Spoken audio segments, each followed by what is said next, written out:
Monday meeting of the House Judiciary Committee. We have a quorum present. We've got 6 matters for consideration on the calendar. I'm just going to call out and see if the people here who are the sponsors. Representative Spencer, you here? Okay. Representative Nix, you're here too, all right. Representative Morris. If you need to get somewhere, just leave a word and telephone number and we'll call you. My bill, the judiciary bill, and the Representative Jones and Ralston, I think we're going to call Jan Jones. We'll probably have her come with that 707 bill same time. And House Bill 1010, Mr. Fleming. Mr. Fleming, since you're up here, we'll let you go ahead and begin on House Bill 1010. That's the last one in your folder. Yes, sir. Mr. Chairman, members of the committee, thank you. If I could ask Susan Moore and Mayor Ursher just to come up to the podium over here, as I'm going to refer to you smart people for questions. Mr. Chairman, in Georgia, as most of us are aware, we imported over from England something called sovereign immunity, or in other words, you can't sue the king. That's been modified numerous times by numerous states, including our federal government, and in Georgia we have a version of it.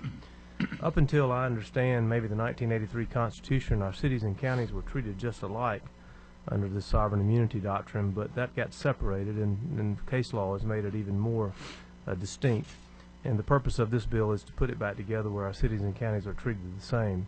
Mayor Ursher from Thompson, Georgia, is over here, and he was the impetus for this bill.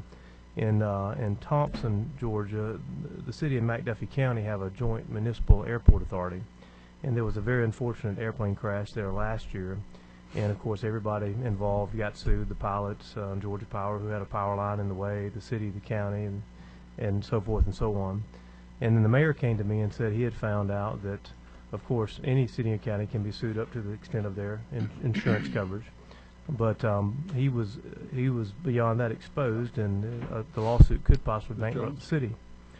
And so I asked the question as to why we treated the two separately, and come to find out, Susan Moore with GMA did some research for me, and we probably did not until the 1983 Constitution and maybe even a drafting area separated the two. So what this bill attempts to do simply is to have cities and counties treated the same when it comes to sovereign immunity and lawsuits. And it corrects the problem that my mayor asked me. He said, why in the world would I ever want to enter into any kind of joint relationship or authority with my county government, something that we encourage our local governments to do, particularly in Georgia, having so many counties and cities. Why would I ever want to consolidate with them and try to do a joint effort? And my response was, well, I don't know, and as an attorney I couldn't tell you to do that, given the way that sovereign immunity works in this state. So, Mr. Chairman, the bill simply puts the cities and the counties back on the same footing in regard to sovereign immunity, and of course they're all liable up to the extent of their insurance coverage. Mr. Chairman, if of course you would like for, I have Mayor Ursher here with the city of Thompson, who suffered the issue that I referenced earlier, and Susan Moore with GMA, who's a much smarter lawyer than this on me, and I'd be happy to defer to her if they want to make any comments. Thank you. Mayor, would you like to comment briefly? Yes, I'd like to. I won't take just a few minutes of your time, Mr. Chairman, but I do appreciate the opportunity. But to give you a brief story, on February the 20th, 2013, around the hour 7 o'clock in the afternoon, a Beechcraft 390 jet approached our airport and had to abort his landing and eventually crashed. There was 5 deaths from that crash. It was a medical office out of Augusta, 1 doctor and 4 assistants, and the only survivors of the crash were 2 pilots. At the current time, I have 6 lawsuits pending against the city, the county, and several other people. But what came to light to me was that we have liability insurance, and we realize what we're doing today will not affect what's already occurred.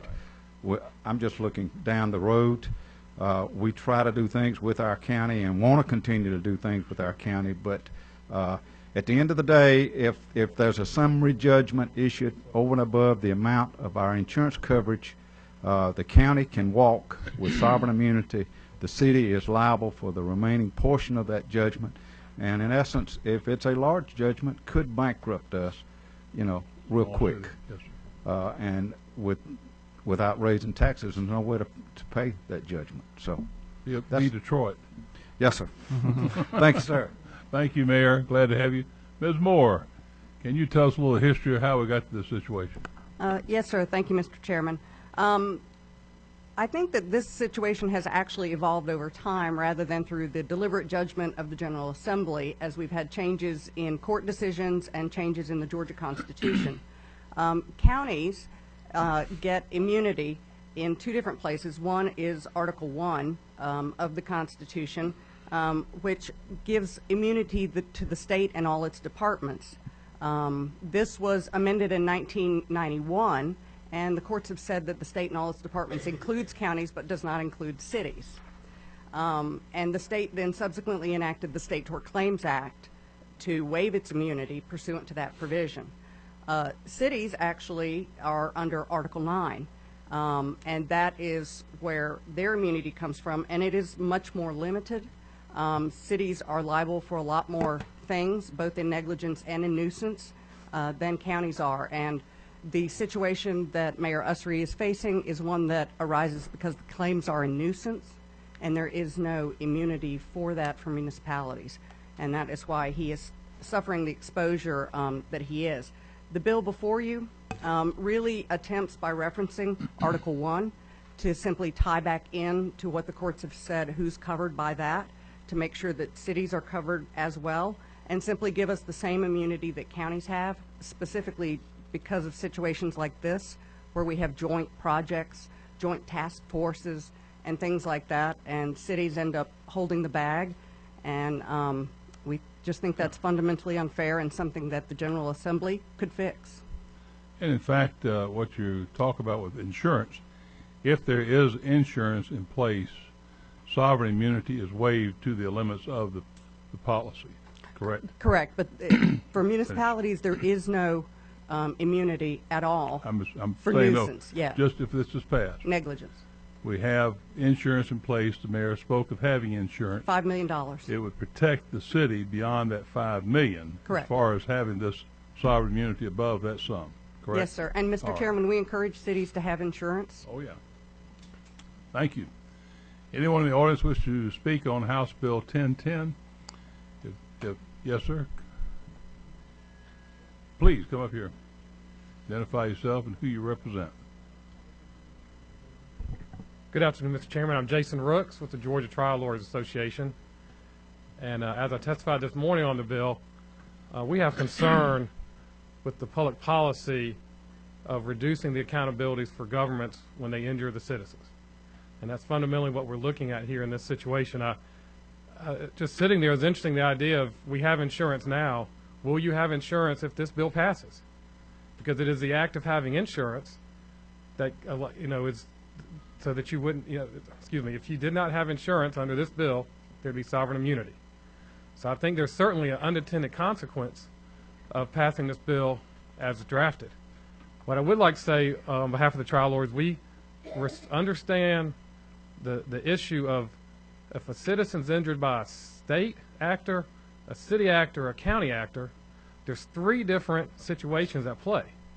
And so the fairness argument seems to me in the better public policy is to look at the State Torts Claim Act, that how it covers the situation of a ministerial action by a state actor, and there is vicarious liability.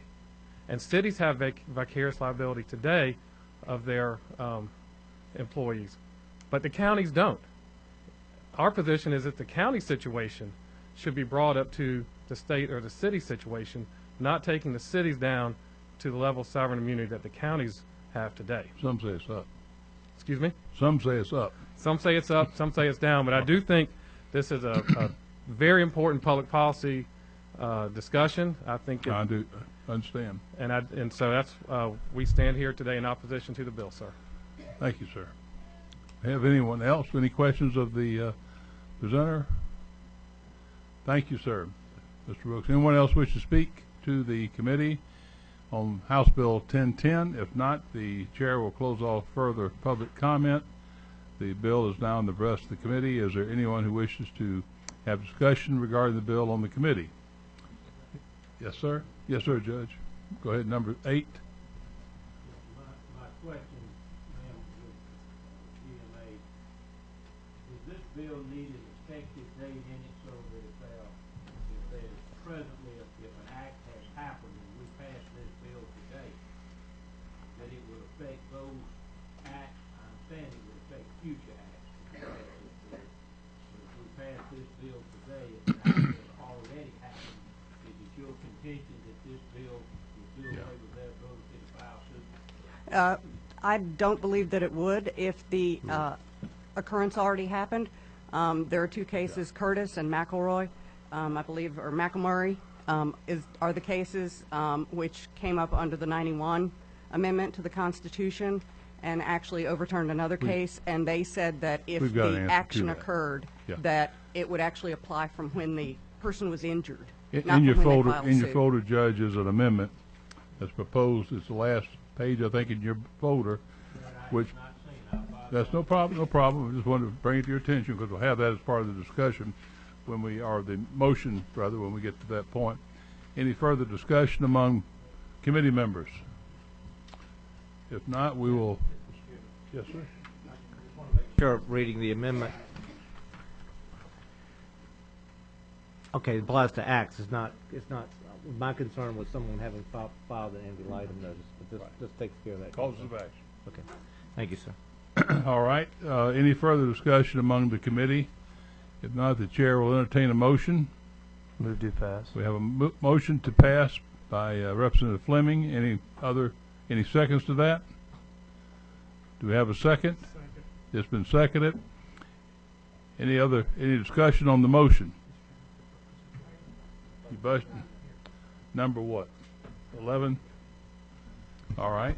Thank you, Mr. Chairman. Ms. Evans. I'm not sure which particular rule. I only know of it as the Chocus rule, but I ask to be excused from this vote. You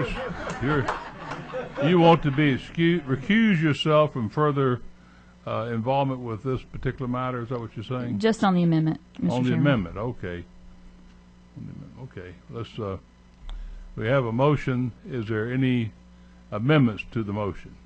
Mr. Chairman, I move that we adopt the amendment that's been passed out in everyone's book regarding the effective date. That's putting in a new section 3, additional section 3, to read, this act shall become effective on July 1, 2014, and shall apply only to causes of action arising on or after that date. All right? Is there a second to that motion? I'll second. It's been seconded. Any discussion first on the proposed amendment? Yes, sir. Mr. Rogers? I'm just trying to understand. Did you say Mr. that the Bruce? date would be what? July 1, this coming July 1. And it would be true if we did not have that in there, all bills become effective July 1 unless there's a date otherwise stated. I think the reason the amendment is just to be sure the cause of action issue is resolved that way. If the governor does not sign it by that date, It'll be, he has 40 days after we adjourn, which will be March 20th, we think, to sign all bills. If he doesn't sign a bill, it automatically becomes law. okay. Thank So you. even with that there, he still has the right to veto it, of course. Right. I was just trying to figure out the date, the time. Okay. Ms. Thank- Oliver? How many cities have airports? I actually do not know the answer to that, Representative Oliver. And some of the airports are owned by authorities, but some of them are jointly owned, and some are individually owned. So we're not talking about authorities. I think No, ma'am. PDK Airport is a authority. Yes, thing. ma'am. I'm just trying to figure out, I'm trying to remember where all the discussion we had about the State Tort Claims Act, and the policy that we set generally in that point is not really going to apply here. It doesn't apply today to counties and cities. No, that policy is different. Cities actually are under some older case law and some older statutes that actually give us a waive our immunity much more than the state, actually. Do you recommend to cities how much coverage they should have if they have an airport? I'm sure we have people on staff who can make those recommendations. I personally cannot. but the mayor here has $5 million for his. Something much larger, I'm sure, would have a much larger. Most of the insurance programs we work with are with smaller cities, and in the $2 to $5 million range. But a city could have a $25,000 policy. It could have no policy. It could have no policy area. Yes, ma'am. But if I could point out that the purchase of insurance will continue to waive immunity for the cities. All right. Any further discussion on the amendment? Not, the chair will call for a vote on the amendment. All in favor of the first, the Fleming amendment, signify by saying aye. Aye. Opposed, like sign. Motion carries. Any further amendments? There are no further amendments. The chair calls for the main question, which is do pass House Bill 1010 as a committee substitute amended. All in favor of 1010 signify by saying aye. Aye. Opposed, like sign. Motion carries. And I might say, Mr. Rooks, your point is well taken. You could have maybe some time to start putting together a study on that point about the putting this the issue of the state's tort claim provisions as being universal to all forms of government. Might look at that. Thank you. We have want to recognize, I saw in the audience Judge Crawford, Matt Crawford, who former member of this House as well as this committee. Judge Crawford, you want to stand to be recognized? I don't know if anyone else is here from Judiciary or not. You're, that's right. The mule traders, right, made his living doing that, I think. We have also Speaker Pro Tem Jan Jones. Ms. Jones, I'm going to bring you up. We have two bills, I believe, addressing somewhat related issues. Your bill, come on around if you like, and we'll bring you up first. Is House Bill 990. And we'll have you talk about yours first, then we'll have some conversation about the other bill, which is the House Bill 707. But first we'll deal with 990. Thank you, Mr. Chairman. I might point out this is the first time I've actually ever appeared before Judiciary, so I hope y'all will let me know how you really do it today. I want the real treatment. I want to start by saying how proud I am of how generous Georgia is today. We, in our budget, $18.3 billion, we devote $3 billion to Medicaid and Peach Care for children to 1 in 6 Georgians. And we cover 113 different categories of mandated and optional Medicaid services, including hospice, eyeglasses, dental, prosthetics, mental, and hospital care. Last year, as you know, Governor Deal declined to fulfill one of the tenets of Obamacare, which was to increase the income threshold to expand Medicaid. And had he chosen to expand it, it would have added 650,000 able-bodied individuals earning up to $16,000 individually, and any family of 4 earning $32,500, which is a significant and historical deviation, would be, from the intent and history of Medicaid, which has never covered able-bodied individuals. The only exception to that is if it is a parent with children, with a low income and with children in the home. I did find there was a question subcommittee. The question was how many states require legislature's approval, and that's what this bill would do. Simply is require a vote of the legislature before the income threshold could be increased to expand Medicaid. I actually have a chart. There are only 8 states that do not require a vote of the legislature. All others require a vote of the legislature. Connecticut, Delaware, Massachusetts, Nevada, Oregon, Vermont, West Virginia, and Georgia are the only 8 that require a decision of such financial magnitude to our budget to have a vote of the legislature. Certainly the legislature, if a governor were to unilaterally increase it, would have to deal with the budgetary ramifications of this entitlement, and the ancillary tax increases that I do believe would be required with it. With that said, I would be happy to take any questions. It is a narrowly written proposal that whether you're for or against increasing the threshold, it would require a vote of the legislature. I would point out that most recently, Florida and Virginia, with a Democrat and a Republican governor, they would have expanded Medicaid were it not for the legislature declining. With that, I'd be happy to take questions. Thank you, ma'am. Any questions of the presenter? We have Mr. Mabry. Thank you, Mr. Chairman. Yes. Representative, how is it done right now? Does the governor have full authority? He does, which this governor has made clear his position that he does not intend to raise the income threshold to expand Medicaid.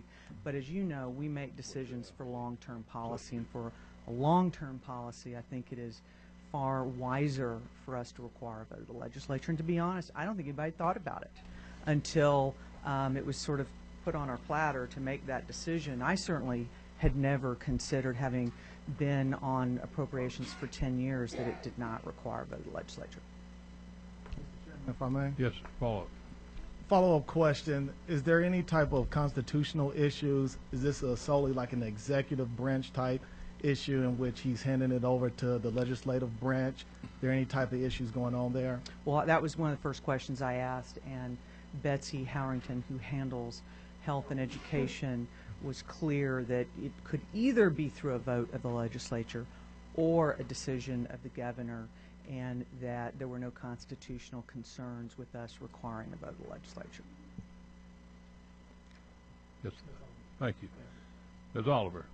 I always thought a vote of our appropriations action was in effect acceptance or rejection of the governor's budget. So I'm trying to figure out now, and I don't know about the law in Florida. I know the legislature in Florida is not moving forward, but isn't that based on an appropriation issue and not based on independent legislative action other than appropriation? I actually have a chart here that goes through the legislation that was required for every state to expand it, and not just the appropriations bill. And so for example, the day after we leave session, 10 years hence, if a governor chose to increase the income threshold and gave that entitlement to citizens, we're not even sure if under Obamacare we could roll it back. There is some question as to, I've heard some say, well, try it out while it's free money and then you could roll it back, but it is not clear that they actually can, because you can't reduce, at least right now, what your income levels are.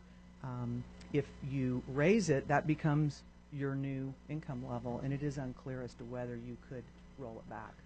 But my question is, if the governor changed the income level in July, right, I can't figure out why we are in charge still under existing law to appropriate or not appropriate. That's what I'm confused about. Well, it's a new era now with Obamacare, in which there are more strings attached to our ability to reduce an income level once it is increased. It becomes not just an appropriations matter. Is that the new? That would become the new level that your state is required to provide. Could be. It's an open question. I can show you the data and the articles that have made that same argument, and it is frankly very unclear as to whether we could roll it back simply through the appropriations process. Mr. Bruce.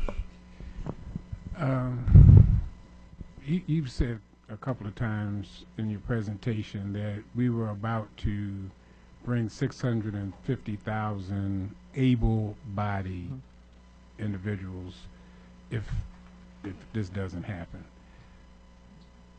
When you say able-bodied, where is that coming from? Since 1965, when Medicaid, Congress first passed it, all the categories of qualification have required some disability, elderly or seniors for nursing home care. The only category in which it was an individual that, didn't have a reason why they couldn't work other than, physical or a mental disability was if they had a very low income and they were a parent. It would be a major deviation from what was since 1965 a safety net for the vulnerable and the needy. Vulnerable and needy, not just needy. I understand that part, but I'm trying to figure out where is it identified that this 650,000 people are able-bodied individuals as opposed to... Well, they don't currently, otherwise with the same income, otherwise they would qualify, they could qualify, some of them under, for example, many of you may not know, if you have cervical or breast cancer and meet the federal poverty level of 200% of the federal poverty rate or less, you qualify. All of a sudden, only income.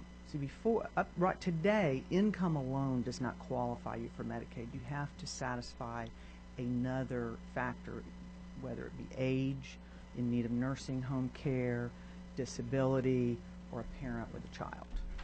Right. I understand. Well, I guess where I'm going... So that is the estimate. Actually, there's some estimates that it's higher than that it's closer to 700,000. When you look at how many Georgians, family of 4 or individuals, earn 138% of the federal poverty level and don't already qualify under one of these other categories, it would be somewhere between 650,000 and 700,000 individuals. Right, but it doesn't identify them as able-bodied. It identifies them as people who would otherwise who would qualify under the new... Purely under because of the income. Right. But they still might not be able-bodied, even though they have the income. I'm just, the term able-bodied is not written into anything. Is that, I'm trying to understand well, how... they don't have Social Security disability. They don't have supplemental Social Security disability. They don't qualify under the other tenants in that they're elderly and nursing home. I'm not saying that they might not have, I guess probably every one of us have some affliction of some sort, but they are considered, that was the primary objective behind this, was to cover through Medicaid the working poor. Okay. And the vast 90% would not have children at home. Some would have children at home, but the children today are already covered up to 235% of the federal poverty level. Okay. But for some reason, this 650,000 people are not covered now. For some reason. That is okay. Because they don't meet the income requirement. Okay. And because they don't meet the income requirement, that's right. We are saying that these individuals are not able to get coverage. If we don't increase it, or if we don't allow them to be covered, this is really the crux of the question, is what do we do with the 650,000 people that need coverage but haven't been able to get it? What do we do with them? I would ask you.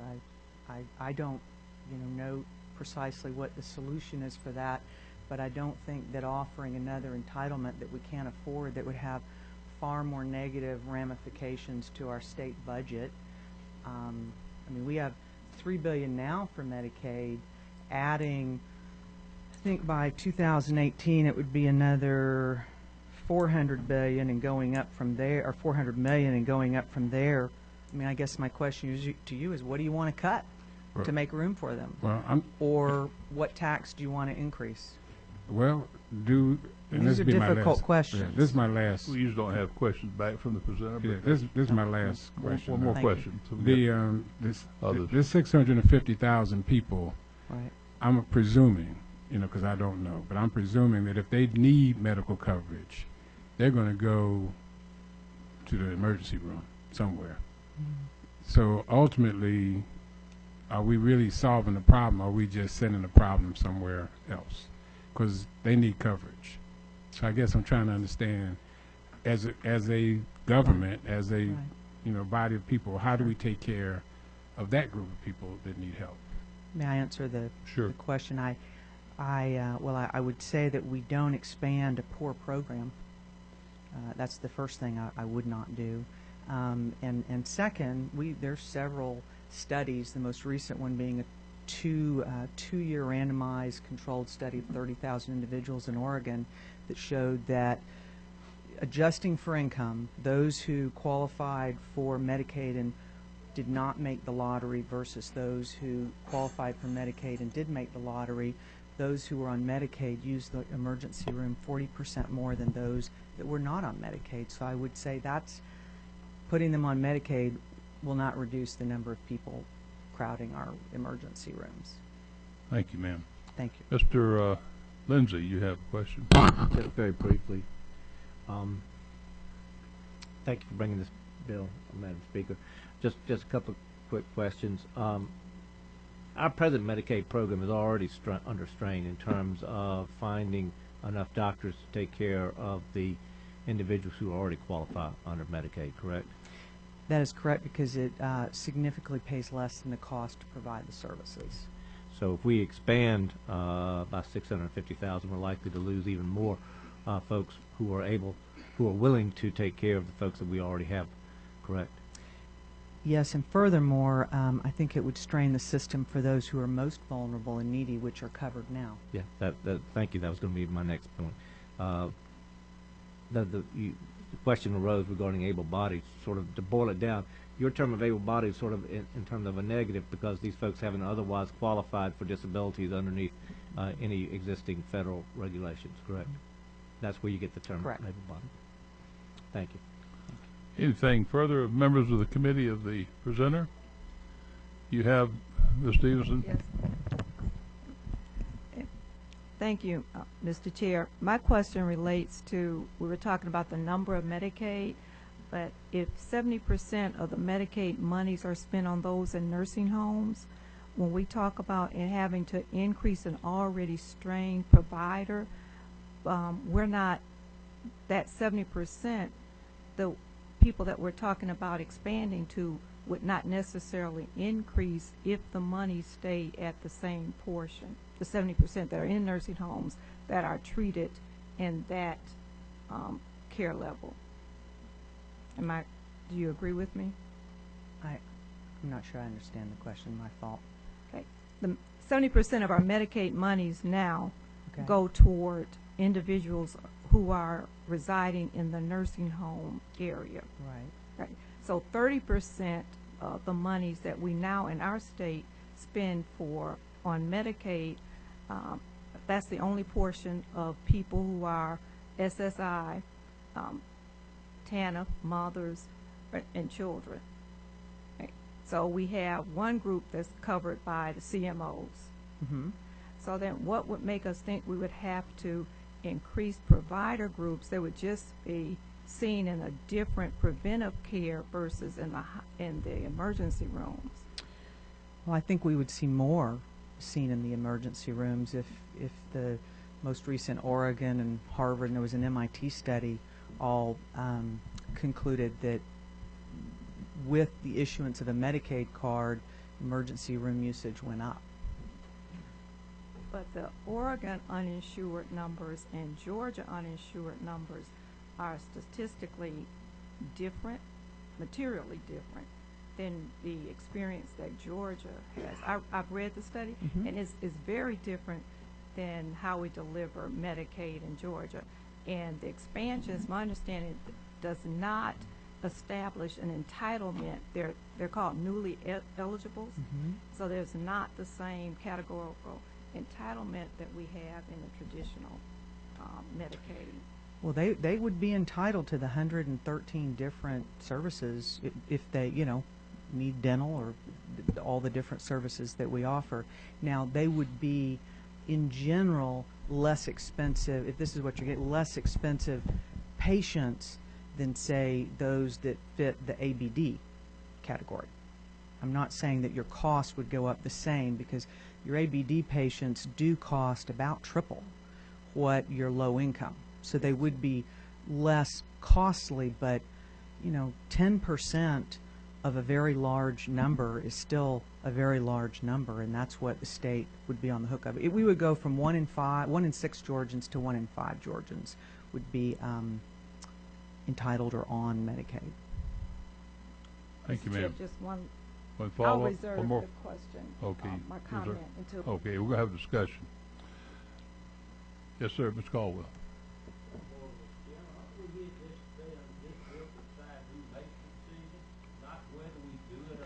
Correct. Surely, if whether the governor does it, the legislature, but not to the issues of right or wrong, should we examine that? All right, sir. Thank you. Do we have any other questions of the presenter? Yes, sir. Mr. Mabra, you have a question of Ms. Jones? Go ahead. Thanks, Mr. Chairman. Quick question. That Representative Caldwell makes a good point That's right. about who makes the decision. And I don't know, maybe in my life, and want to hear what you have to say about this.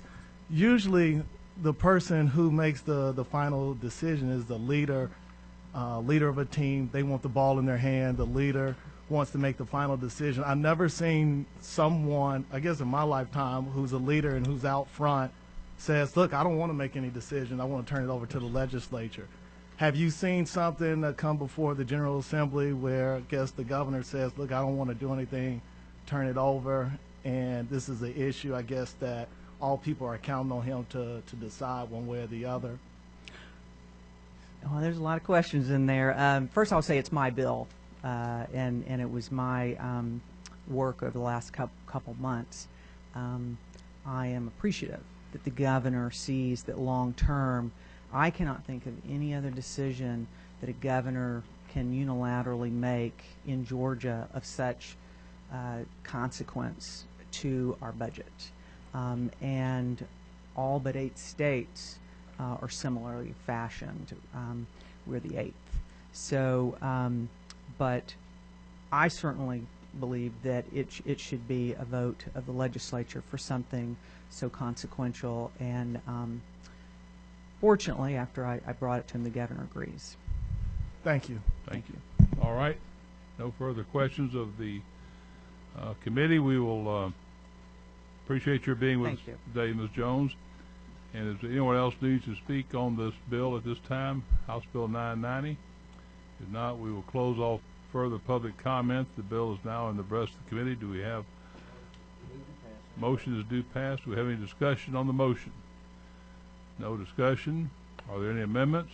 There being no amendments, the chair will call the main question, which is a due pass motion to House Bill 990. All in favor signify by saying aye. Aye. Opposed, like sign. No. Chair rules the motion passes by voice vote. We'll move to the next item. Mr. Spencer, how long do you think you're going to be needing to present your proposal? I just ask that because I have a couple other folks that need to get to. Yes. Yeah. All right, let me hold you for a few minutes while I get a couple of smaller bills out of our way that we have with us. And I know we got Representative Nix. If you want to come forward, you're here on the creation of some judgeships. That's always a nice thing. Thank you, Mr. Chairman. Quite an honor to come before this committee, I might say, after Sure. having served House on it Bill, for a while. Yeah, 742. House Bill 742. This bill would create 2 new judgeships. I'm familiar with the information related to the Coweta Circuit, but not so familiar with the information related to the Waycross Circuit. It was rolled into House Bill 742. But essentially, the numbers were that the Judicial Council did a workload assessment of the Coweta Circuit and determined that the Coweta Circuit qualified for 8 judges. It currently has 6, and this bill is asking to add 1 to that for a total of 7. And it was deemed to be the number 1 in need of additional judges. There were 4 that asked, and two were denied, and there were 2 considered, and that is Coweta and Waycross. Waycross is asking to go from 3 judges to 4. All right, and we also want to talk about the effective date. They show in here an effective date of July 1, 2014. I'm going to, at the appropriate time, speak of amending this to January 1, 2015, because the budget is set up for the creation of the judgeships at that time. Okay, thank you. All right. Any questions of Mr. Nix, who is no longer on this committee, as he says, at his desire to be removed from it, I understand. Don't know why. I just wanted someone else to have all the fun for a while. There he is. Yeah, I guess I'm on probation. That's right. That's right. Right. Mr. Butler is asking, how did you do it? No. All right. That's right. We appreciate you being back with us, as always, and if no one else to speak on House Bill 742, which is creation of 2 judgeships, Coweta and Waycross Judicial Circuits, adding 1 judge to each circuit. We'll close off further public comment. The bill is now in the breast of the committee. Do we have a motion? We have a motion to pass. The chair is going to propose an amendment, which is to change the effective date, which is under Part 3, Section 3.1. I think that is the section.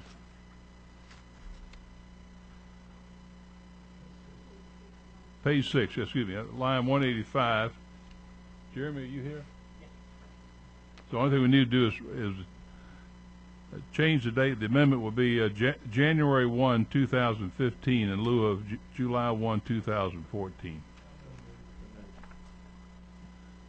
The move second. We'll take the amendment first. All in favor of the amendment signify by saying aye. Aye.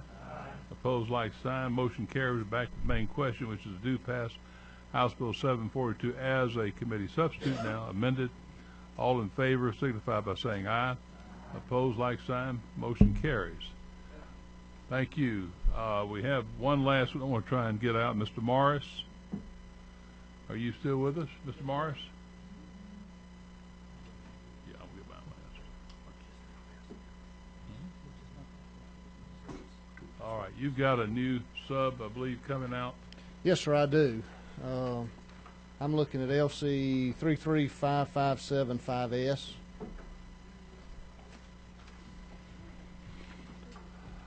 This is House Bill 772, working off of that LC 335575S.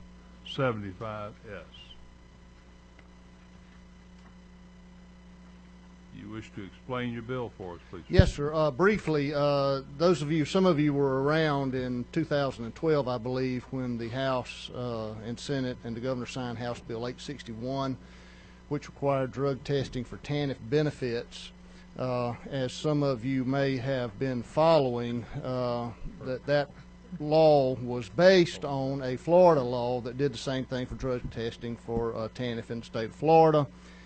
The 11th Circuit Court of Appeals in November, I believe, upheld a district court order that enjoined the states from requiring this drug testing, calling unconstitutional and unreasonable search and seizure based on the Fourth Amendment, thereby negating the Florida law, presumably House Bill 861 that was based on the Florida law, and by extension my bill, House Bill 772, that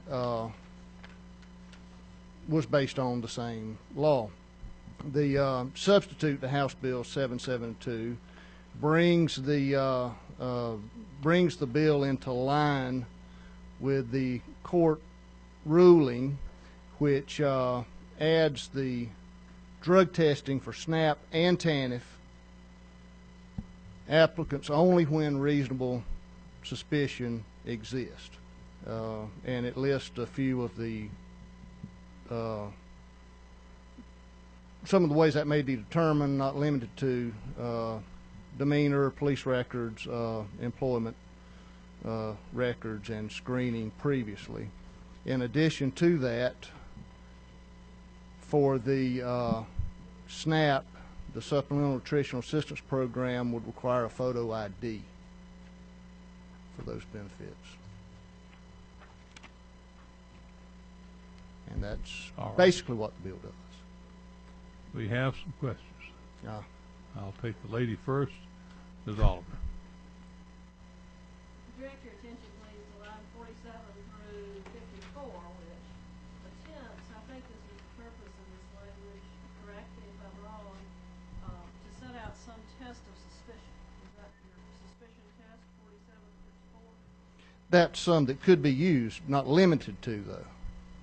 How is a caseworker going to define demeanor, and is a court going to upheld with specificity an applicant's demeanor in relation to being suspected of drug abuse? Well, I guess it's kind of like the pornography thing. You know, I can't explain it, but I know it when I see it. I mean, I can have suspected people on drugs. I've known people who've used drugs. I guess most of us have. So it's possible. Well, I do. Most people my age have. Put it that way. Caseworkers giving applicants a field sobriety test of some kind? Oh, that would be for the department to determine, and what test and how these tests would be administered. And a missed appointment, that in and of itself is basis for a suspicion of drug use? It's possible. Possible, yes. 48? Possible. And the fact that I worked at a place that did regular drug testing, that would be a basis for suspicion that I am a drug abuser. That's line... That you would do what? What was that?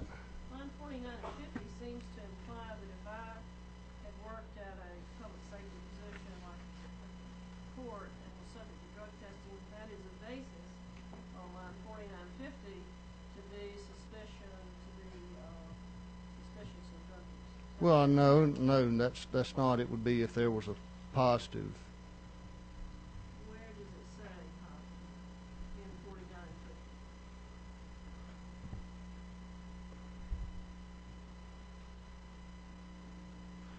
Well, previous employment or application for employment in an occupation or industry that regularly conducts drug screening is saying that it could use something that, you know, not everybody does drug screening. You would use people that did, whether it was truck drivers or correction officers, and if there was a reason in that record to suspect there was drug use, then yeah, it could be used.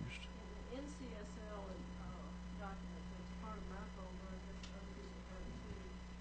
It talks about other states passing these bills, but none of them have passed and implemented. Has any state passed and implemented a suspicion-based test for drug use for applicants of public assistance? I don't know about other states. I know what we were waiting on was the ruling. And basically, when you're questioning the basis of this reasonable suspicion, we're just crafting the bill based on the 11th Circuit Court's ruling so that it's constitutional. That's the last question, Mr. Chairman. Yes, ma'am. Isn't it true that suspicion-based testing authority under the courts has been based on public safety jobs with very specific and narrow determinations of suspicion? Well, and I'll try to find that was one of the things that the court said. It could be schools, you know, where they were. That's what the court ruling said. Now, I don't agree with anything the court ruling said. I mean, I disagree that there's an unreasonable search and seizure in Fourth Amendment to require drug testing for TANF or SNAP to get that out of the way. But there were several criteria, not just that the court said. Something very conservative and appropriate. He delayed implementation of the bill last year, and Mr. Lindsay was involved. And it just occurs to me that since no state has implemented a suspicion-based testing for applicants for public assistance, that we are buying lots of litigation. Isn't that true? Isn't that true? With a question there. It appears that anything we do to try to protect the taxpayers in these entitlements, you can just about be assured there's going to be a lawsuit. I don't doubt that there wasn't, and I'm not saying it's not worth the fight to do it. Or protect the citizens. All right. I think I am protecting the citizens when I do that. Mr. Thank Bruce. you, gentlelady. Hi there. Yes, sir. I'm trying to make sure, is the underlying intent of this legislation to make sure that anybody getting government assistance is not using drugs? Is that kind of the underlying factor? Well, the underlying, my intention is to make sure that taxpayers' dollars are not subsidizing drug use. That's one of them. Also in the bill about the photo ID is to make sure that the cards are not used, sold and traded for cash, which is fraudulent and very difficult to catch. Are there any other citizens other than these individuals in need? Are there any other citizens getting government money that are not going to be subject to this drug test? Getting government money, these are specifics for TANF and SNAP. Okay, but if the underlying purpose is to make sure that government money is not going towards drug use, why would we not test everybody that is getting any kind of government money? Are you suggesting a motion? No, I'm suggesting that this bill has a different Well, what would you meaning than what other? Well, I'm not supposed to ask questions. Yeah. But I don't, if there are other, my answer would be if there are other that we appropriate, I'd be love to hear them. I mean, obviously, Social Security and Social Security disability is not under our purview. I would bet that a lot of people are getting government money from some place or another. People getting, thank you for that, people getting the Hope Scholarship, people getting other kinds of benefits that allow them to finish school or whatever case may be. I'm just saying there's a whole lot of people other than these poor people that you are addressing that are getting government money. And all I'm asking is, should we not be testing everybody? Why are you just isolating it to people, poor people? I don't think 1 in 5 Georgians are receiving Hope. I don't know how many are. It doesn't I matter. don't know that, so Some I mean, are. this is the biggest. These are the biggest. All right. Ms. Evans, I think you had a question.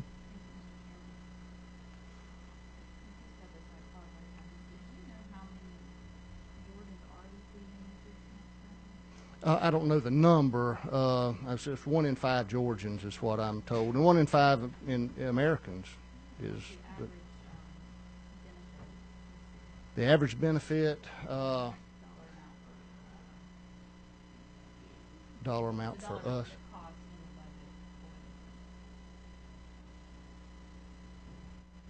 For SNAP, no. I mean, we don't pay for those. How much do we budget? It's state money. It's state money. I mean, there's part of the budget that the federal government gives us. I don't know how much that is. And has any bill like the current bill that you're proposing here, it sounds like not, but has it been implemented in any other state?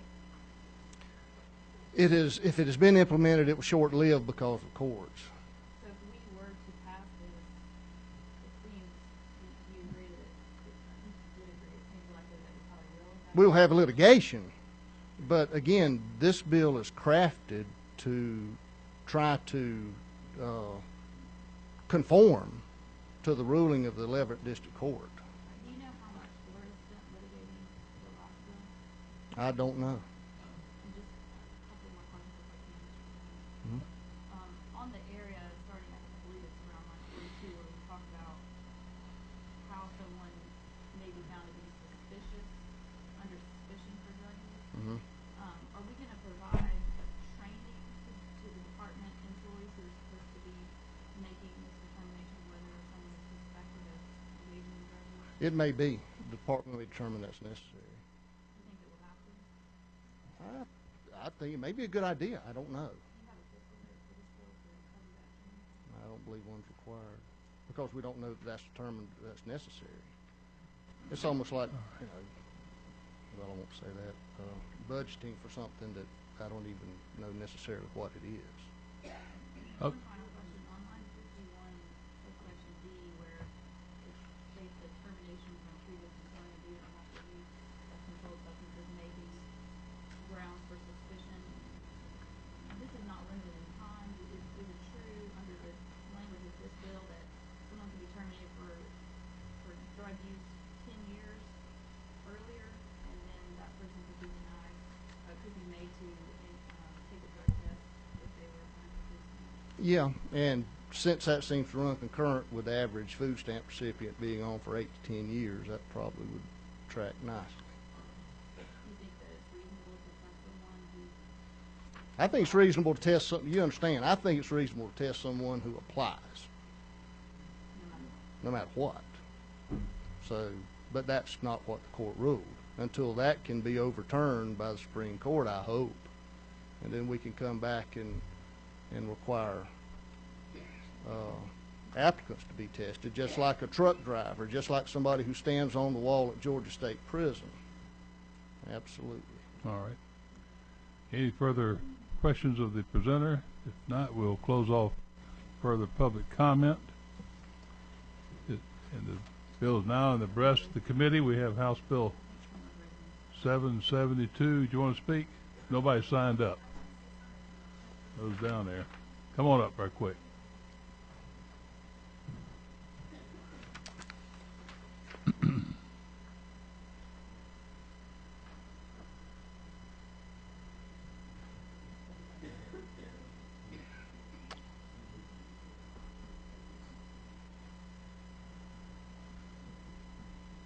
Thank you. State your name and who you represent. Thank you, Mr. Chairman, members of the committee. I'm Shelley Centerfit. I'm here on behalf of the Georgia Coalition Against Domestic Violence.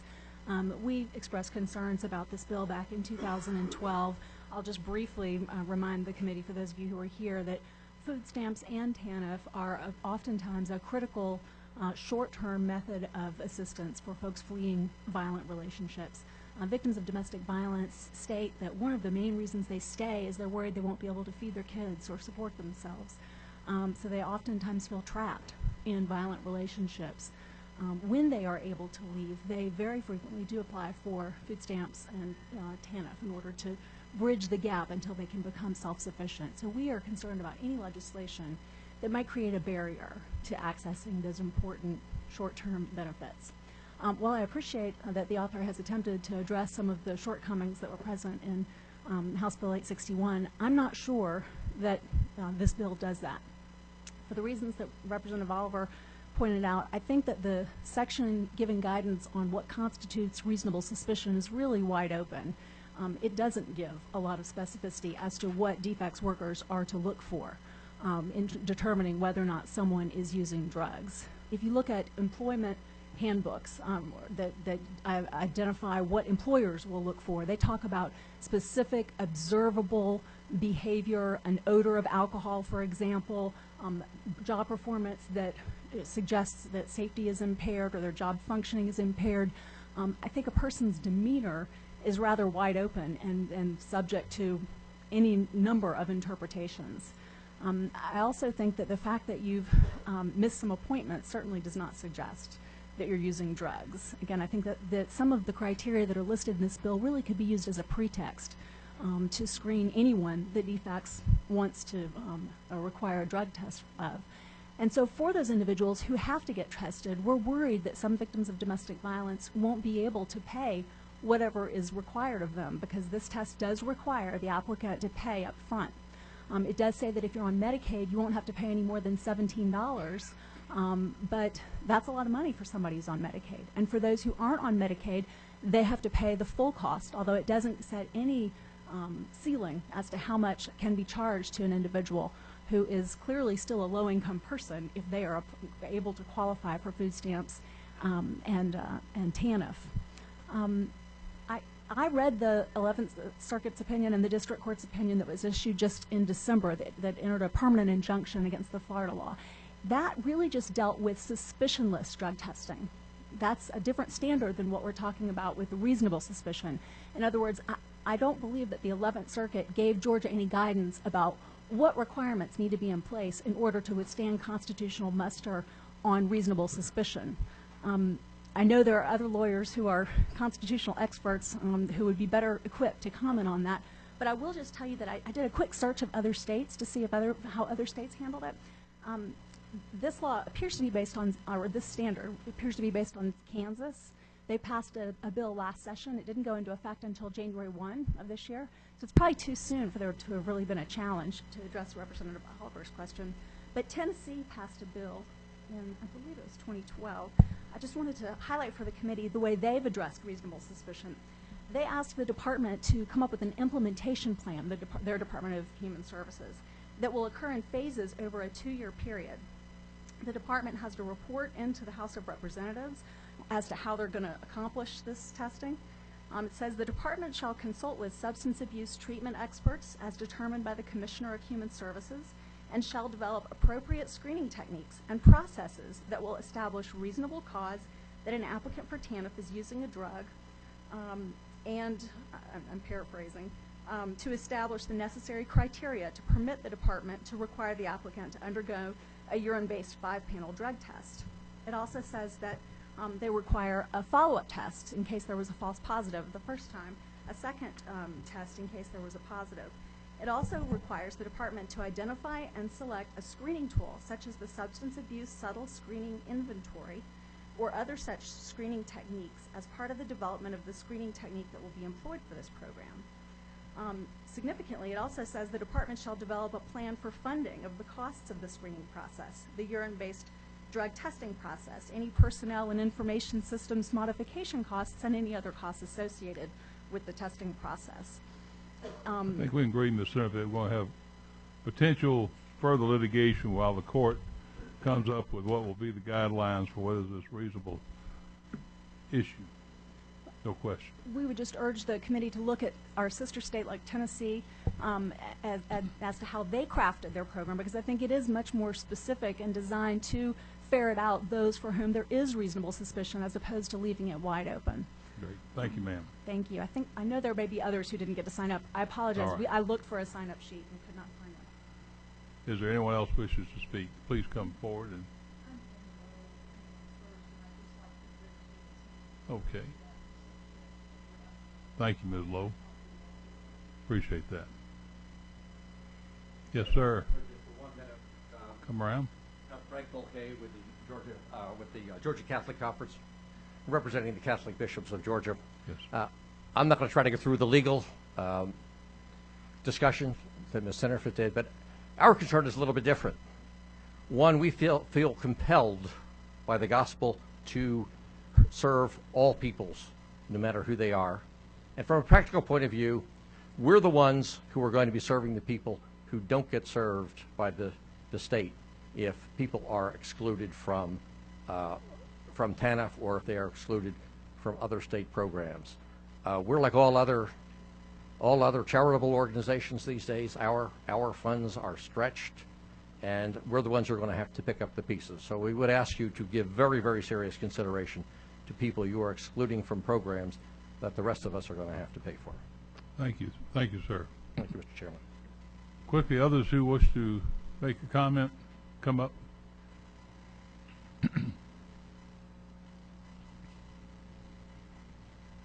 You can come up here with her. Just be next. Good afternoon. I'm Ellen Yeager. I'm with Mental Health America of Georgia, and I represent consumers of mental health services. I have two major concerns. One is the word demeanor. I'm sure you all know that when someone has a mental illness and some of the drugs that they may have been prescribed changes their demeanor. They can look, well, they could look stoned when in fact they're on the drugs that were prescribed for them by their physician. So that's a great concern for me, using the word demeanor as a test. The other is when you talk about missing appointments. People with mental illness often rely on state and county transportation, which may or may not be available when these appointments are. So those are two very great concerns, and I hope you will consider that. Thank you. Thank you, ma'am. You want to? We have one question here with Mr. Fleming. Please, ma'am. Thank you, ma'am, for coming today. Is there anywhere in this bill that says if you're taking drugs for a mental illness that you can't get TANF? No. Thank you. Yes, ma'am. Thank you, members of the committee and chairman. I'm Dawn Randolph, representing the Georgia Council on Substance Abuse. First of all, let me point out there is a congressional research study that was just published September of last year that talks about SNAP and TANF and public housing assistance for drug testing specifically. And what I want the committee to understand is that anyone with a drug felony is disqualified from TANF, from SNAP, from public housing. That is already on the laws. That is a federal requirement. So if you've been doing time for felony drug possession, drug use, drug dealing, you cannot get these benefits. Now, what's very fascinating is Georgia is one of the 12 states that provide a lifetime disqualification for this person. So that is already taken care of. There are states that have said, you know, we see that we want to rehabilitate folks. And with the governor's commitment to criminal justice and juvenile justice reform, we see a lot of folks that he's trying very hard to get back as tax-paying and good citizens. So if what he needs is everything at his disposal to make sure that they can get back into civilization and be as productive as possible, which may mean that they have to access SNAP at that time. So any barriers, as recovery and substance use disorders is a constant chronic illness, we need to think about ways that we can support folks to become productive and healthy citizens and not put more barriers in their way. There's already in the law, federal and state-wise, protections about those that are chronic felons. Let's see how we can help those that are not. Thank you for your consideration and your time. Thank you for your comments. No further persons wish to address the committee. The chair will close all further public comment. The bill is now in the breast of the committee. Any discussion among committee members? Ms. Oliver? I remember this bill well from last year, and the logistics of the domestic violence victim, I think Chairman Morris may have had, unless he's standing behind that pole, okay, he's not here. I wanted to talk to him about the logistics of how a victim of domestic violence being taken to the shelter is going to have to be relayed over to get a drug test and pay for it on the way. Because TANF covers shelter beneficiaries, if my memory is correctly. And I have no concept of how this is going to be logistically applied. I'm very, very troubled by the way in which Georgia spends its taxpayer money now on litigation. Lots of views about that, and I just hate the idea of litigating this bill for many years at the taxpayer's cost. Thank you, Ms. Oliver. Anyone else wish to comment? If not, we'll go. You have comment? To what Ms. Representative Oliver said, you seem to indicate that every person who is a victim of domestic violence is going to be drug tested. Maybe I misunderstood you.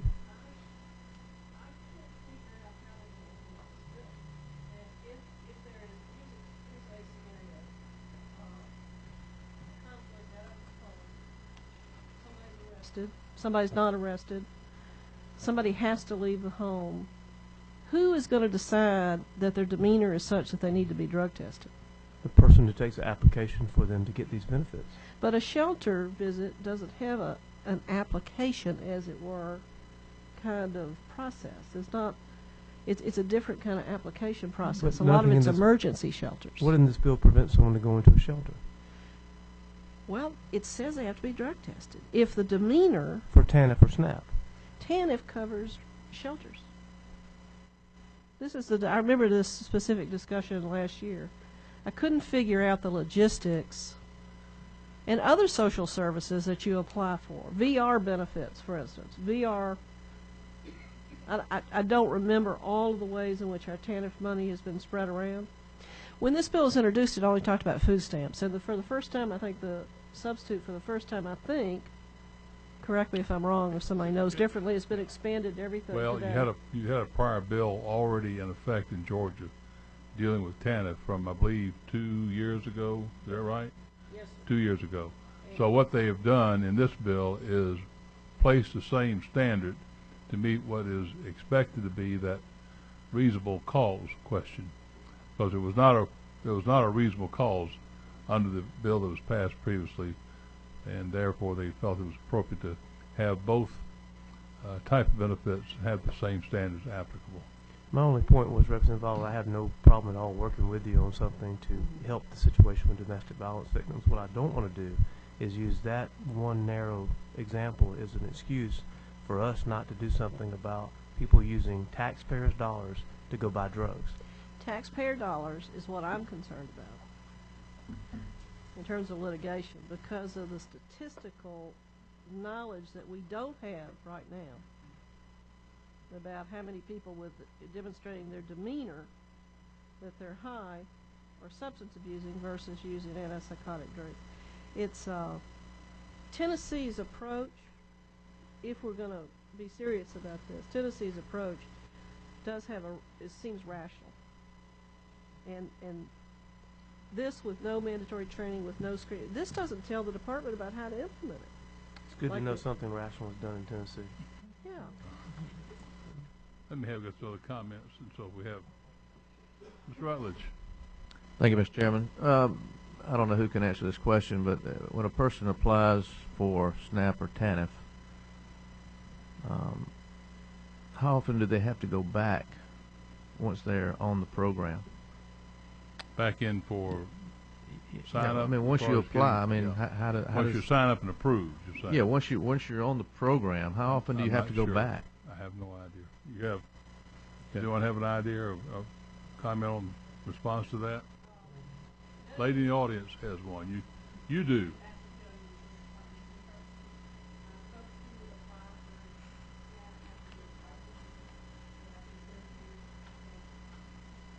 There you are. Yeah. Not that often then.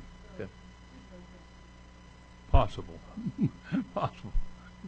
And Mr. Bruce, we're going to close it out. And I'm not sure who answered this either, but do we have any data that shows that somebody that is on SNAP or TANF is more likely to be using drugs than somebody getting the Hope Scholarship or any other government service? Don't know of any studies. Thank you. I'm just trying to understand why Yeah. we picked this group of people out and not everybody. If we're really sincere about trying to make sure that government money is not used to purchase drugs, then why are we not going after everybody that's getting government money? I'm not We sure I get entertain it. what's brought to us with potential amendments. Thank you, sir. There's no further more comments from the committee. Chair will entertain motions. We've got a motion due pass on HB 772. Is there a second to the motion? It's been seconded. Do we have any further discussion on the motion or amendments? There are no amendments. The chair will call the main question, which is due pass to House Bill 772 as a committee substitute. All in favor signify by saying aye. Aye. Opposed, like sign? No. Chair will call for a show of hands. All those in favor of the bill signify by raising your right hand. All those opposed? Bill passes 7-6. Mr. Spencer, we're ready for House Bill 707. If you'd like to come forward, we'll take. Yes, ma'am. Excuse me?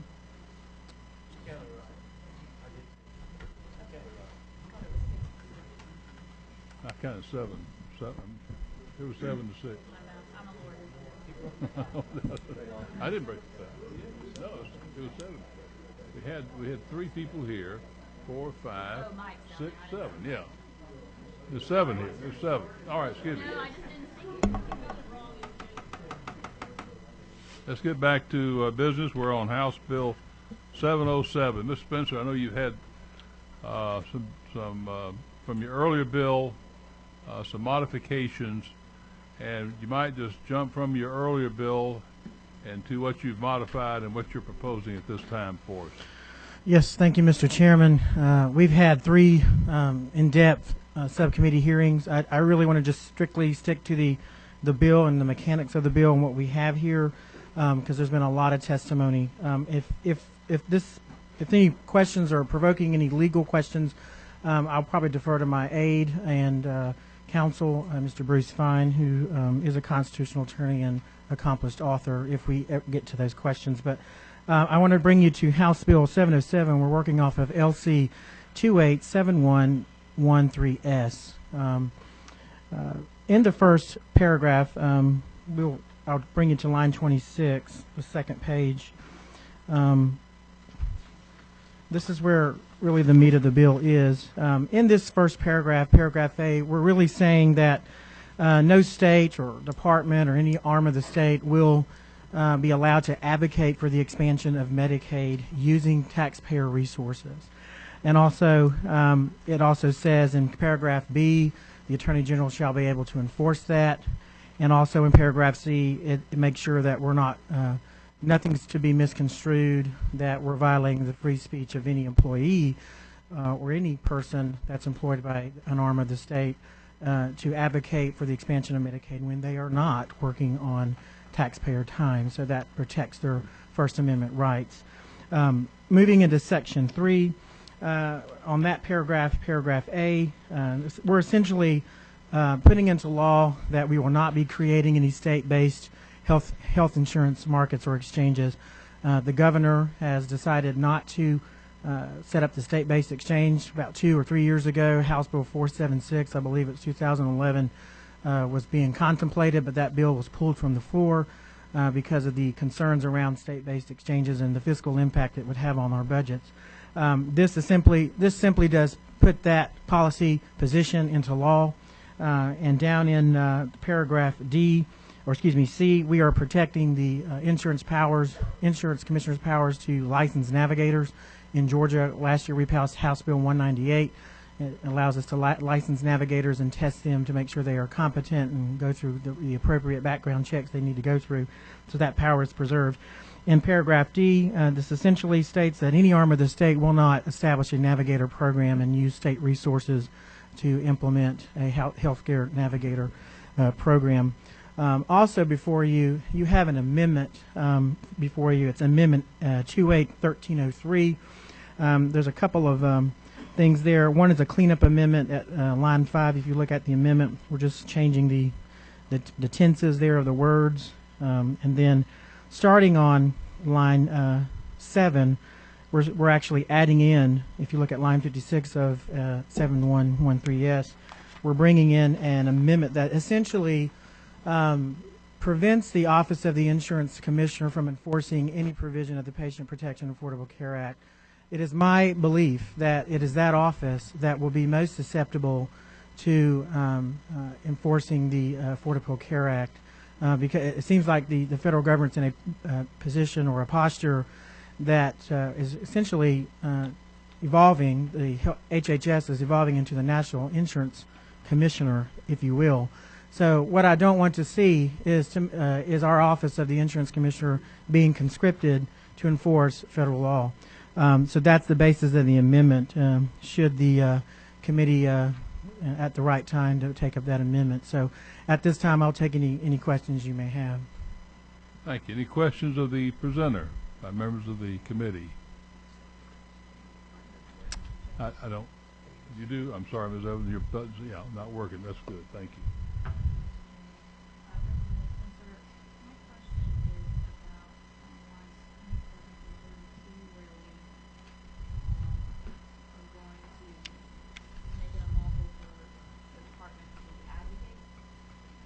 Correct. Is it otherwise unlawful for State Departments to Advocate for a policy position that we disagree with, because we have chosen not to expand Medicaid. That is a policy position the governor has taken. Now with House Bill 990, we're making that policy position in terms of bringing that significant budgetary power over to the legislature from the executive. So that should be the legislature's prerogative, and that's what we're attempting to do, both in House Bill 990 and we're sort of reinforcing that in House Bill 707. My question is, do we otherwise restrict the ability of state agencies to advocate?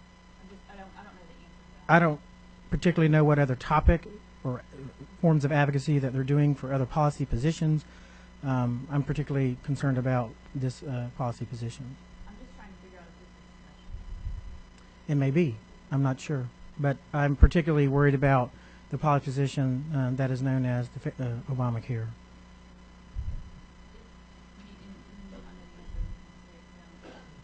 Would we, for example, the legislature has several times, I believe, decided, for example, not to increase the tax on cigarettes. The Department of Health and Human Services may very well advocate that position because they will save money in the future. Are they allowed to do that under this law? This would not, this particular law would not do that. If you're saying that there's other laws out there that would prevent them from advocating for a tax on cigarettes, I'm not aware of one. So they are, in that example, if they are, or the fact that they are like that, they are essentially advocating for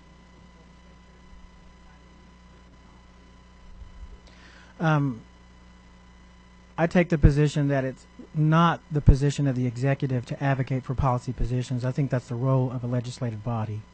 But this bill only makes that unlawful in one particular instance, not as a general policy for all. Just in this particular instance, when you're talking about expansion of Medicaid under the Social Security Act, which is part of the Patient Protection and Affordable Care Act. Thank you, ma'am. Ms. Stevenson.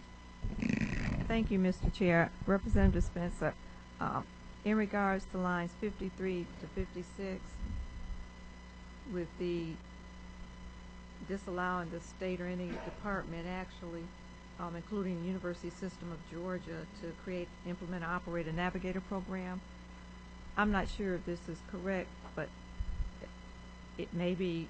Is there a navigator program within the university system already? Yes, ma'am. This summer, the University of Georgia Department of, or the College of Family and Consumer Sciences accepted a $1.7 million grant to start a navigator program. The Extension Services have also accepted a $1.25 million grant to actually assist with the implementation of the Obamacare Exchange Marketplace. Yes. Okay, so in regards to the Affordable Care Act, the acceptance of those grants are multiple years, my understanding. Are they going to send them? How will this bill affect that existing program? The $1.7 million grant that was accepted expires this year in August. So this bill is not telling them to send the money back. It would just tell them that they cannot continue operations of a navigator program.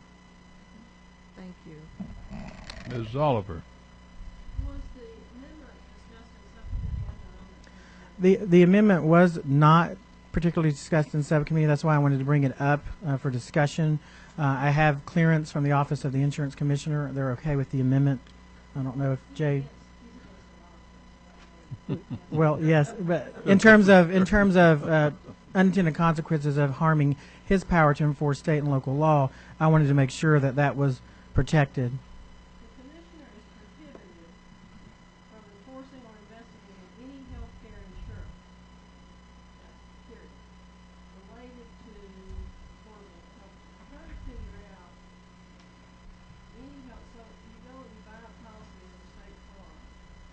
It's prohibited from investigating state farm because somebody happened to purchase it under the website. Well, make sure I understand your question. Healthcare insurance related provision of the Patient Protection Affordable Care Act.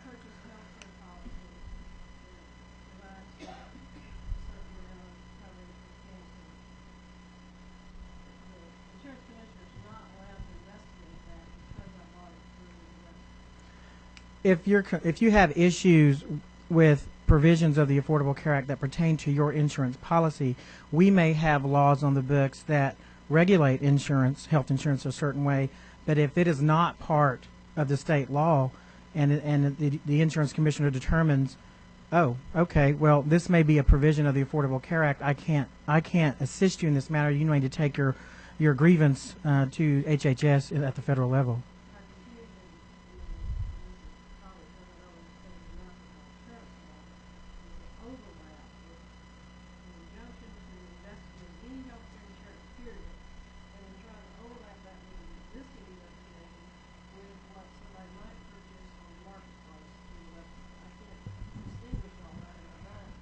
Well, I think the distinction, and I'll ask for assistance here, but I think the distinction here is that his powers in this amendment are observed to enforce state and local law.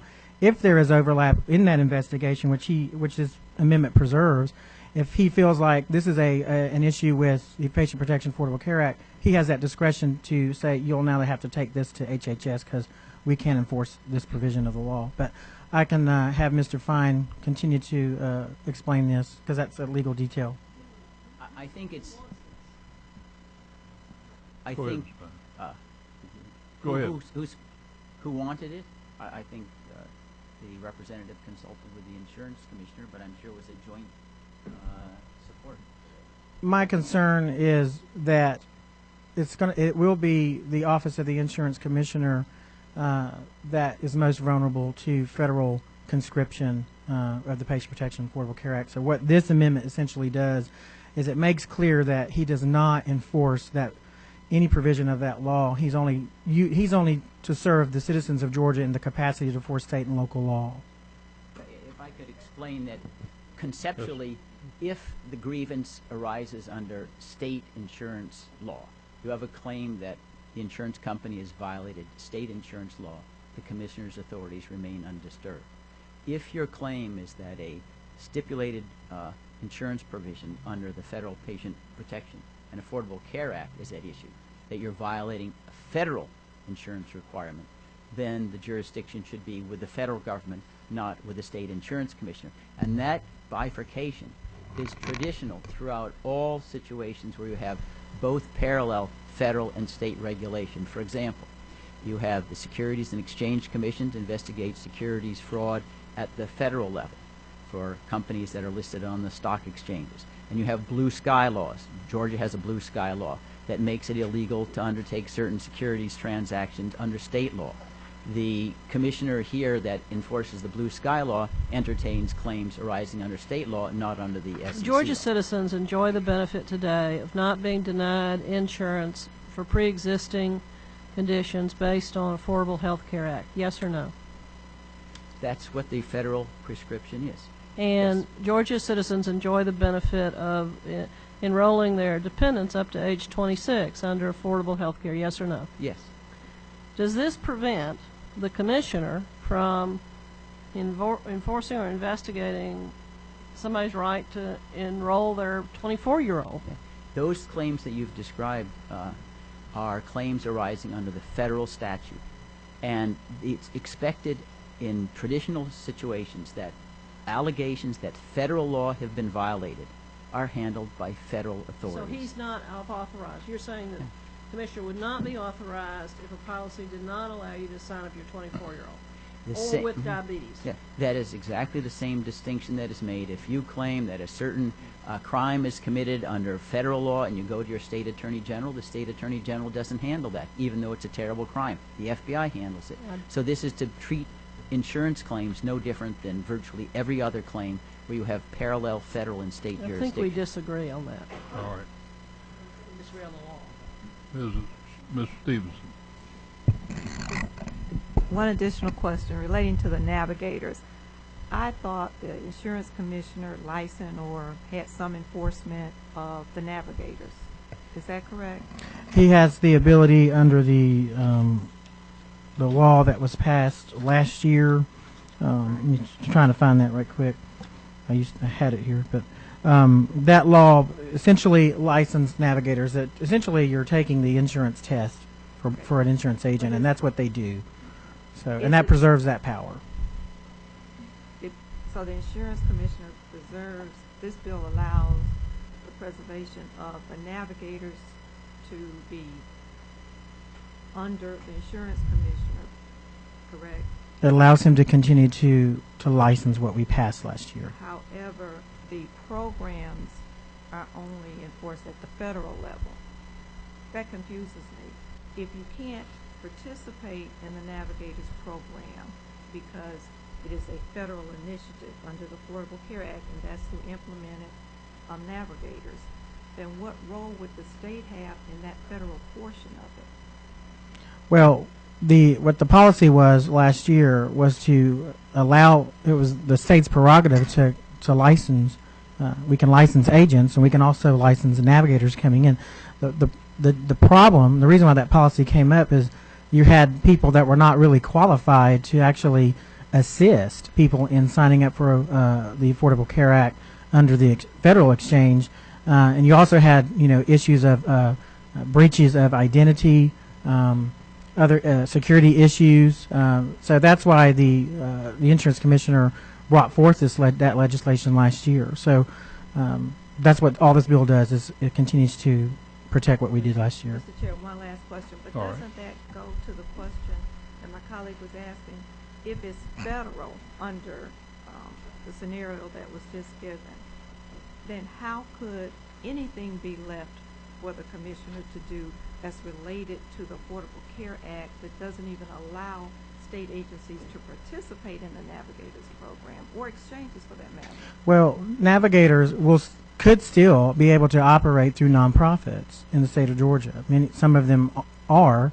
There are organizations through nonprofits that are starting up Navigator programs and being funded with these grants. So they enter the state of Georgia, and as a policy position, we passed last year, we reserve the right as a state, as a sovereign state, to continue to license individuals who are claiming to be experts on insurance policies. I understand what you're saying, but I think then that flies in the face of what we're asking about the federal and state powers. Yes, ma'am.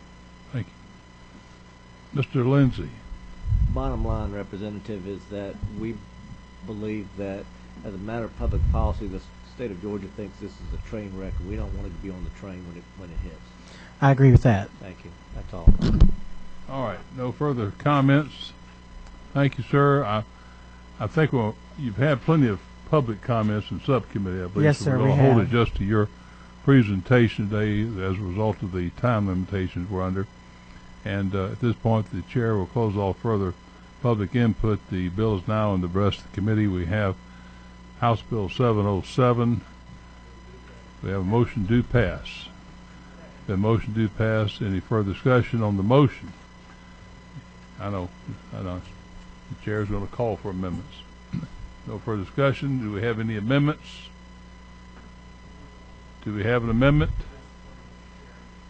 All right, speak.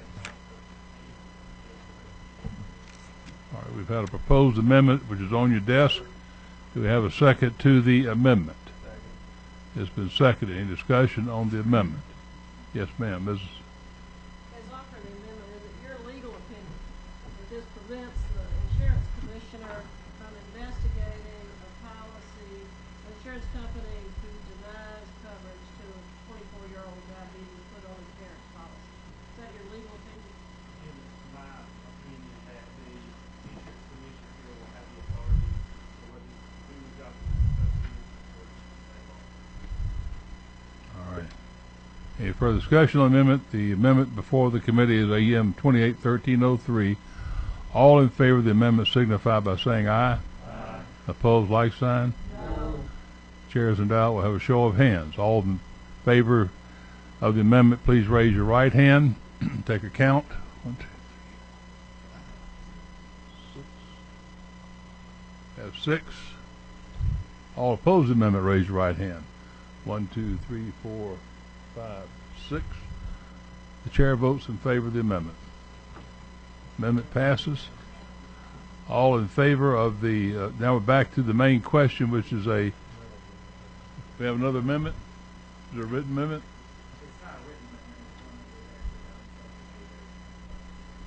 amendment. State your amendment. Mr. Chairman, in subcommittee, we struck the rules of the state of Georgia on March 29 to make clear that any monthly human resources are assets to the city will subject to the city attorney. Want to make sure that it's clear that there's no funds whatsoever, but certainly public funds to the city of Nashville.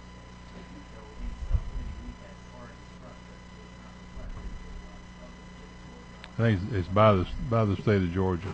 29, okay, of the state of Georgia. Okay, you're correct. So your amendment is to strike on line 29 of the state of Georgia.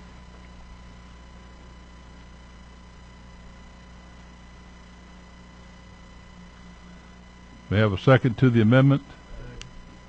Any discussion on the amendment? Now the chair will call vote for the amendment, which is the Jacobs Amendment, line 29. All in favor signify by saying aye. Aye. Opposed, like sign. Motion carries. We're back to the main question. Do pass of House Bill 707 as amended as a committee substitute. All in favor signify by saying aye. Aye. Opposed, like sign. No. Chairs in doubt will have a show of hands. All in favor, raise your right hand, please. In favor? Come on, Ronnie. Come on, Ronnie. I thought we had him. Thought we had him. You know you 1, won't. 2, 3, 4, 5, 6, 7. We have 7. All right, 7.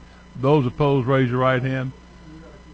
1, 2, 3, 4, 5. All right, motion carries 7-5. I know you're anxious, Mr. Mabra. It passes. Well, now, I can't tell. All right. All right, we have now is, I'm back to the last piece of business. We'll let y'all leave quietly, if you will, please. If you wish to leave the room, please do so quietly. Please do so quietly. We're on House Bill 940, which is my bill, and I will ask Mr. Fleming. Mr. Fleming, if you will, please chair the meeting on this bill. We'll now act on House Bill 940. If the chairman would be so kind to tell us about his bill. Thank you, Mr. Chairman. The purpose of the bill, it came to us to me and others as a request by the Superior Court Council of Judges, and the purpose behind it is we created 2 judgeships this past year, one in the Chattahoochee Circuit and one in the Oconee Judicial Circuit. Although the bill was approved in May of 2003 with the plan for the judges to take office at an earlier date, because of the failure to have the funding in place in time, we had to wait until this January for the actual appointment of the judges. So they were not appointed until January 1st, 2014. The problem that we faced was because of the short time before these judges were now facing the potential election, or in this case you might say the re-election. They were appointed initially, now they'll be up for the first time to be elected. They will only have been in office for effectively 2.5 months by the time they qualify next week. So the purpose behind this is to give those 2 judges a sufficient time to have served under their appointment to really build up a recognition in their communities and recognized as either being quality persons or not, so that people know a little better the stature of the people, the men who are, or women who are serving, and their capabilities, which I think at this time won't be known until they've had a little service under their belt for the next, what it constitutes the next 2 years. They'll be able to stand for re-election now in 2016. Any questions of the author of the bill from the committee? Hearing none, is there anyone here who wishes to testify on House Bill 940? Hearing none, the matter is back in the committee. Any discussion before we ask for a motion on the matter? Questions? Is there a motion on House Bill 940? There's a motion for due pass. There's a second. Okay, we have an amendment. Given the nature of the bill, I think it makes sense that it be effective upon the governor's signature. So my amendment would be to insert a new section 3 of the bill. Good point. With the usual language that legislative council uses to make it effective upon the governor's signature, and then move section 3 of the bill down to subsection. This measure shall be effective upon the governor's signature. I'll second that amendment. Is that, I want to get the language correct though. This measure shall be effective upon the governor's signature. Is that how we usually put it? I believe it's upon the governor's signature or upon it becoming law without such signature. Yeah. Okay. We pass that down. We'll read it into the record. This act shall become effective upon its approval by the governor or upon it becoming law without such approval. That'd be the form of your motion. There's a motion and a second to that amendment. Any discussion? Hearing none, the first we'll vote on the amendment as proposed by Chairman Jacobs. All those in favor say aye. Aye. Any opposed say no. Now we're back to the main measure. Any discussion or questions on the main measure before we vote? Hearing none, all those in favor of House Bill 940 as by committee substitute as amended, please indicate by saying aye. Aye. Any opposed say no. Bill passes. Thank you for presiding on that matter. We've got a couple other issues. We are going to have still a committee meeting tomorrow at 2 o'clock or upon adjournment. You have in your folder an RSV for the Georgia Trial Lawyers Association dinner for February 25th at McKendrick's. They're going to have a dinner up there. Their choice, Mr. Bruce. But we do have one coming to Rathburns. Told to keep it down here. Please, if you will, fill out your form, and hopefully everybody will be able to make it tomorrow evening. And we may be able to sleep from committee in time and go out there. So you're halfway there anyway. I have an announcement, Mr. Chairman, if I may. We got any further announcements? I have one. Mr. Fleming. My subcommittee will meet right when we wrap up here in room 216 of the Capitol. Yes, sir. Yes, sir. The Jacobs Subcommittee is going to meet upon adjournment of the full committee in this room. And if you will, give your form to Mr. Ray about the dinner tomorrow night. We'd appreciate that. So we begin getting a count, and we'll check with the rest of them.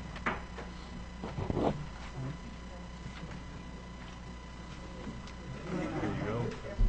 With that, we'll stand adjourned. Thank you.